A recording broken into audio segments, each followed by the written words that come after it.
David Rothkopf. Clean up on aisle one. Not new, not improved. Obama rehashes his Walmart foreign policy.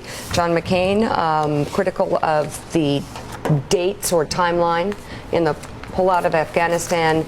There is definitely a cry from the right for the president to have a more forceful foreign policy, given this speech. Yeah, I don't know that it's just from the right either. I think it's fascinating listening to a president 6 years in talking about we need to develop a foreign policy that ... What have you been doing for the past 6 years? The lead in the New York Times, West Point, New York. President Obama tried once more to articulate his vision of the American role in the world here on Wednesday. Julie Pace, what's so fascinating about this man, about this political figure, is that he is one of our most gifted speakers in modern American political history. When he gets behind a microphone, he is capable of soaring rhetoric. But whether you're talking about the president's 12th or is it 13th or 15th turn to jobs, or whether we're talking about the president 6 years in going to West Point doing what most candidates do in their first campaign for president, he is still trying to define what the Obama foreign policy is. 6 years in, what does that say?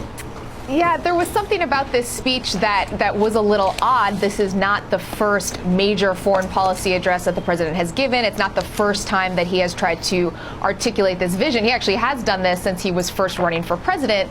Yet there is this frustration in the White House because they feel like, for whatever reason, they have not either been able to communicate it properly or that it's being misinterpreted by critics, by Republicans. And I don't think we learned a lot new about the president. This is basically the Barack Obama that we have known from the start of his public life. You know, a president who wants to avoid military action unless there is an imminent threat to the United States, a president who tries to straddle this line between isolation and intervention.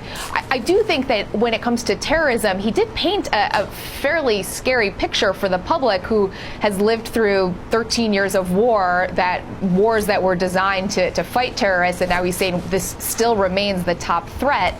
It's just a lot different, and I'm not sure if he provided specific answers for people about how the U.S. will actually respond to those new threats.